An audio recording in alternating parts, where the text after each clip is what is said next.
Selamat sore para netizen dimanapun kita berada. Salam inspirasi bagi kita semua. Ini sebenarnya menarik ya apa yang disampaikan oleh Pak Gatot begitu kan ya.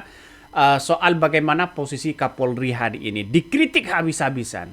Salah satu yang menjadi pertimbangan sekarang ini ya, Pak Gatot ini mengatakan ya presiden harus mengambil sikap soal bagaimana ya Kapolri yang selama ini begitu kan ya dianggap bahwa masih belum memberikan citra yang baik dan dampak positif kepada masyarakat, sehingga Pak Gatot ini mengatakan ya copot Kapolri. Wih. Saya kira ya pertama untuk mencopot Kapolri itu kan sekarang ini kan tidak semudah membolak-balik telapak tangan begitu kan ya. Ada prosedur-prosedur yang kemudian harus kita lihat. Nampaknya Presiden Prabowo Subianto ini masih membutuhkan Pak Kapolri begitu. Satu ya.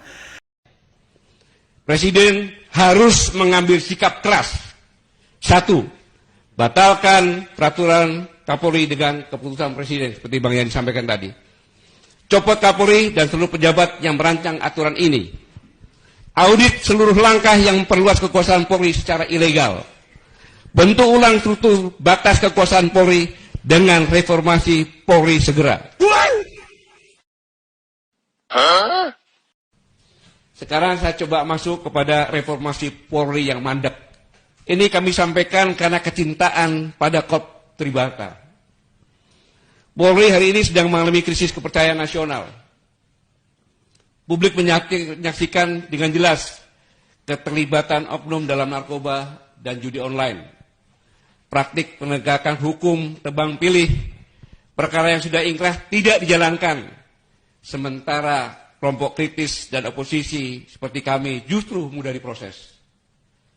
Yang lebih memprihatinkan, alih-alih melakukan reformasi total, Kapolri justru menerbitkan peraturan Polri nomor 10 tahun 2025 yang mengatur penempatan polisi pada sedikitnya 17 jabatan di ranah sipil dan lembaga pemerintahan. Ini bukan sekedar kebijakan yang keliru, ini adalah pembangkangan konstitusi.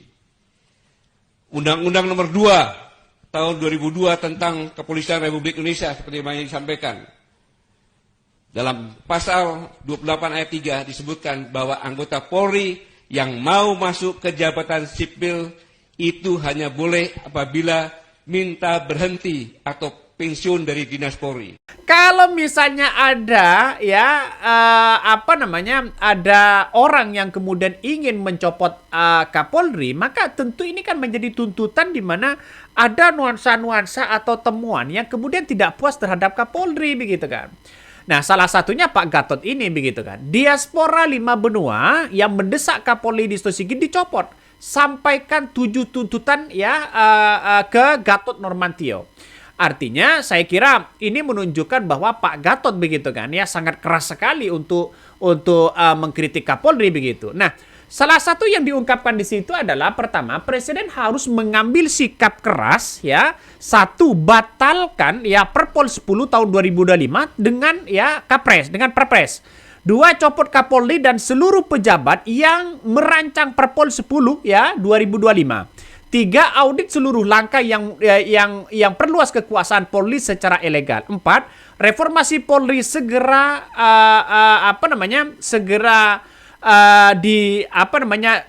menindak tegas begitu kan. Nah, inilah yang kemudian menjadi tuntutan dari Pak Gatot itu sendiri begitu kan. Makanya masih banyak sebenarnya. Tidak hanya Pak Gatot begitu, banyak orang yang kemudian mengatakan copot Kapolri, copot Kapolri. Saya kira langkah yang kemudian dilakukan oleh Kapolri selama ini bukan soal Pak Listio Sigit, tapi para oknum-oknum yang di bawah. Saya menganalisa seperti itu begitu. Bagaimana soal menjadi backing tambang ilegal, bagaimana soal oknum, bagaimana soal suap, bagaimana soal pemerasan, bagaimana soal tilang menilang yang kemudian minta uang di tempat. Itu kan ini yang menjadi citra buruk sebenarnya. Nah, benar apa yang disampaikan oleh Pak Kapolri bahwa Listio Sigit bahwa percuma kita membuat semuanya mau di apapun, tapi kalau bawahnya tidak jalan ya tetap nggak jalan. Ini pada akhirnya kan ngeri-ngeri sedap. Jalan satu-satunya evaluasi, jangan anti kritik dan sebagainya. Nah, Salah satu yang kemudian menggaungkan di situ adalah relawan Prabowo yang mendesak ya copot Kapolri di situ. Ini relawan Prabowo loh begitu. Ini kan menandakan ada sesuatu hal yang kemudian kepada publik masih belum ada dampak yang dirasakan begitu kan. Jika Kapolri menjadi teladan, dapat turun dari jabatannya. Kami menyerukan hukum tegak lurus, ganti Kapolri, Listio Sigit Prabowo. Serta relawan merah putih Prabowo hari ini hadir di markas besar kepolisian Republik Indonesia untuk menyampaikan agar Bapak Kapolri, Bapak Listio Sigit Prabowo segera diganti. Jika Kapolri tidak menjadi teladan, dapat turun dari jabatannya. Ya secara positif. Nah makanya ada yang mengatakan copot Kapolri. Apa pertanyaannya sekarang adalah kalau mau copot Kapolri, apakah ada yang lebih baik? Itu pertanyaan. Nah, saya setuju dengan apa yang kemudian disampaikan oleh Profesor Mahfud MD. Saya kira masyarakat sudah tidak mampu lagi bertahan dan tidak mampu ditipu dengan buzzer dengan apa. Semuanya langsung bergerak serentak. Terjadi itu. Kalau kita tidak memperbaiki diri ya susah gitu. Bisa ke depan lebih buruk lagi. Bisa lebih buruk lagi. Bisa lebih buruk lagi. Yang kita khawatirkan itu kan gini Bang Karni. Kalau ketidakpuasan, ketidakadilan merajalela, itu akan dua yang akan menyebabkan orang itu akan merusak republik. Pertama, para penjahatnya itu daripada ada perbaikan, nanti saya ditangkap, rusak aja sekalian. Agar apa? Agar saya nanti kalau negara ini bubar atau pecah, saya sudah aman. Sini sudah urusan persatuan. Tidak bertanggung jawab lah. Iya, tidak bertanggung jawab. Misal saya penjahat besar kan, takut lari kemana, ndak bisa nih ditangkap terus. Akhirnya kan berhak, udahlah negara ini bubar. Menjadi misalnya negara yang terpecah-pecah, saya pindah ke negara sana. Selesai dia, aman. Ingin. Lalu yang kedua, yang akan menyebabkan negara bubar itu ketidakadilan. Yang mengatakan bahwa Kapolri ini harus berbenah diri. Artinya apa? Artinya secara tidak langsung bahwa bagaimana sebagai aparat ya untuk menjadi kontrol ya civil society yang kemudian berdampak positif begitu kan. Kalau Kapolri ini punya dipercaya oleh rakyat, maka semuanya ini akan berjalan secara normal begitu. Apa-apa harus ditindak. Kriminalisasi ya harus ditindak dan sebagainya. Narkoboy, ya judol dan sebagainya harus ditindak. Ini langkah yang bagus sebenarnya. Tapi pertanyaannya sekarang adalah kenapa Kapolri selama ini, institusi Polri selama ini masih diragukan oleh masyarakat? Ya karena yang oknum-oknum yang di bawah itu yang kemudian ada pemerasan, ada suap, ya ada menilang harus bayar di tempat. Ya inilah yang kemudian menjadi dampak buruk kepada Kapolri itu sendiri. Jadi jangan mudah diintervensi. Kira-kira seperti itulah ya. Jangan cawe-cawe, jangan intervensi. Biarkan Kapolri itu adalah independen, berjalan dengan sendirinya sesuai dengan tupoksi itu.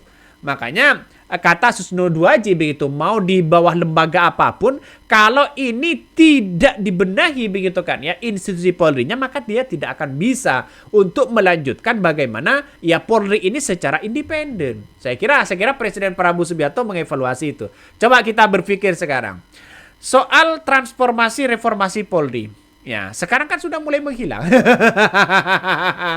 Sekarang sudah mulai menghilang begitu kan. Artinya peran penting di situ ya, dampak positifnya apa begitu kan. Dampak kepada Kapolri untuk membenah diri apa begitu. Nah, saya kira yang kemudian berspeak up di situ hanya Profesor Mahfud MD begitu kan. Ya, hanya Profesor Mahfud MD. Coba kita baca ini. Gelombang kritik terhadap kinerja kepolisian di Republik Indonesia kembali menguat. Kali ini datang dari komunitas diaspora Indonesia yang tersebar di 5 benua. Nah, mereka secara terbuka mendesak ya mendesak ya terbuka Presiden Republik Indonesia segera mencopot Kapolri begitu ya, Listio Sigit di situ. Nah, desakan ini disampaikan langsung oleh perwakilan diaspora Indonesia yang selama yang lama bermukim di Singapura dan kini tinggal di Abu Dhabi dan Emirat ya saat menemui mantan Panglima Jenderal Gatot Nurmantio. Nah, inilah kemudian desakan meminta begitu Pak Gatot begitu kan ya untuk menyampaikan kepada halayak umum atau kepada presiden untuk mencopot Kapolri. Nah, saya kira kan mencopot Kapolri itu kan tidak semudah membolak-balik telapak tangan sebenarnya. Karena apa? Karena kita lihat saja Kapolri ini kan walaupun diganti berapapun, tapi kalau yang di bawah yang tidak sejalan, ya di bawah masih melenceng dalam pengawasan, saya kira ya tetap aja itu aja mereka begitu. Nah, coba kita baca komentar-komentar dari netizen. Ini kan pernyataan Pak Gatot ini nampaknya sangat meyakinkan betul begitu kan ya. Ini coba kita baca nih. Berbakti hati pada seseorang untuk bangsa sama saja menyiksa diri sendiri menantang neraka. Weh. Itu udah jadi ya yang bagi Prabowo ya dan kagak bakal digubris. Ini salah satunya begitu. Nah, salah satunya. Jadi saya memandang bahwa sekarang ini kalau bisa ya Kapolri ini dievaluasi betul, tidak hanya Kapolri institusi Polri-nya seperti Pak Sigit, tapi pengawasan dan penindakan terhadap anak buahnya itu benar-benar ditindak. Contoh misalnya begitu kan. Contoh ada orang penjual es gabus begitu kan ya, itu akan ada kepolisian dan TNI di situ begitu. Ya seharusnya bagi kami siapapun yang kemudian tidak berdampak positif kepada masyarakat ya dipecat aja. Itu aja gampang begitu kan. Karena apa? Karena ini yang kemudian masyarakat itu mencaci maki soal institusi Polri-nya ya, itu yang dicaci maki adalah oknumnya, justru ini berdampak kepada institusi Polri-nya. Saya yakin dan seyakin-yakinnya institusi Polri ini sudah berdiri independen. Tapi yang di bawah ini Pak, pengawasannya masih belum matang. Satu begitu kan ya, soal regulasi untuk menjaga itu masih belum matang dan sebagainya. Ini perlu ada pengawasan berbenah diri begitu kan. Artinya apa? Artinya satunya berikan pengawasan, yang kedua adalah berbenah diri. Ini juga coba kita baca. Ex-ketua MPR sampai kapan Prabowo mempertahankan Kapolri Pak Listio Sigit? Ini coba kita baca ya. Ketua Majelis Suro Partai Umat ya Profesor Amin Rais yang mendesak Presiden Prabowo Subianto untuk segera mencopot Kapolri Listio Sigit ya Prabowo dari jabatannya. Pernyataan tersebut disampaikan Amin Rais melalui kanal YouTube-nya yang diunggah. Amin menilai bahwa sikap Kapolri saat ini hanya berkuat pada satu hal, melindungi mantan presiden ya Jokowi dan keluarganya sebagai bentuk balas budi. Salah satu komentar tuduhannya begitu kan ya. Tapi menurut saya pribadi ya bisa saja dugaannya. Kritik keras Amin Rais ini dipicu oleh pernyataan kontroversial Listio Sigit dalam rapat komisi bersama Komisi 3 DPR di Senayan.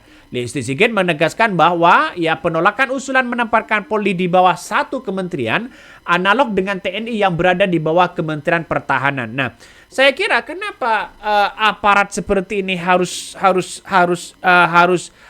menolak di bawah kementerian? Satu, saya kira ini Pak Listio Sigit begitu kalau menolak, saya kira itu sudah tepat. Satu begitu kan. Tidaklah bahwa institusi ini kemudian berada di bawah kementerian, karena ini kan civil society, artinya masyarakat sipil, sesama masyarakat sipil hanya berbeda pada senjata begitu kan. Maka kemudian saya kira Polri ini berdiri institusi secara independen seperti sekarang, berada di bawah kenaungan presiden. Saya kira ini langkah yang bagus sebenarnya, tapi perlu diingat bahwa walaupun berada di bawah naungan presiden, nampaknya Kapolri ini sering menjadi cibiran masyarakat begitu kan, dikritik habis-habisan. Karena apa? Yang saya katakan tadi, di bawah itu terlalu banyak oknumnya. Makanya di mana-mana kalau ada pihak kepolisian ingin memeras ya, terus kemudian ingin ada suap, ingin itu begitu kan ya, silahkan laporkan. Itu langkah yang bagus. Makanya begitu kan, saya lebih tertarik begitu kan Pak Kapolri ini membuka pengaduan secara khusus ya, yang diawasi langsung oleh Kapolri begitu kan ya. Jangan bawah Pak, jangan Kapolsek, Polres, bisa saja ini berubah. Bisa saja begitu kan. Tapi secara